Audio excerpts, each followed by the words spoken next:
Direktur Pelaksana Dana Moneter Internasional, Kristalina Georgieva, mengungkapkan bahwa saat ini terdapat 48 negara yang tengah bergantung pada dukungan neraca pembayaran IMF, termasuk Argentina yang menjadi pasien terbesar dengan program terbaru dan terbesar dari lembaga tersebut. Pernyataan ini datang di tengah meningkatnya tekanan terhadap negara-negara berkembang akibat gejolak nilai tukar, utang luar negeri yang menumpuk, dan investasi asing yang lesu. Menurut Kristalina, negara-negara ekonomi berkembang harus mempertahankan fleksibilitas nilai tukar sebagai peredam guncangan.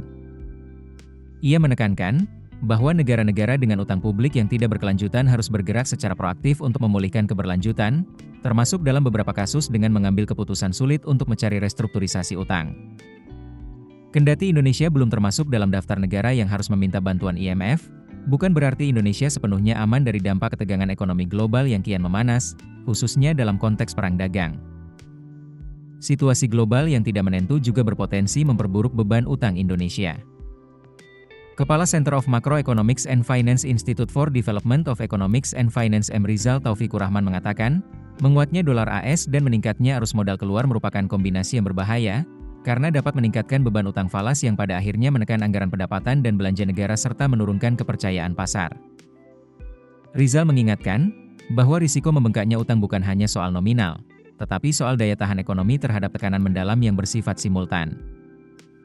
Di sisi lain, Rizal juga mengingatkan bahwa pemerintah perlu mewaspadai ketergantungan terhadap kebijakan reaktif yang hanya merespons gejolak sesaat, tanpa menyentuh persoalan struktural yang lebih mendalam. Menurutnya, lemahnya industri manufaktur, rendahnya nilai tambah ekspor, serta basis pajak yang sempit masih menjadi pekerjaan rumah besar bagi pemerintah. Dalam konteks perang dagang dan ketidakpastian global, Indonesia harus berhenti hanya menjadi penonton yang defensif dan mulai mengambil posisi sebagai pemain yang menyiapkan diri menghadapi dunia yang makin tidak pasti secara sistemik. Sementara itu, Head of Macroeconomic and Financial Market Research Permata Bank, Faisal Rahman menilai, posisi utang luar negeri Indonesia hingga Februari 2025 masih dalam kondisi stabil dan aman, berada di kisaran 30% dari produk domestik bruto. Apalagi, lebih dari 80% dari total ULN memiliki tenor jangka panjang, yang menunjukkan struktur utang yang relatif sehat.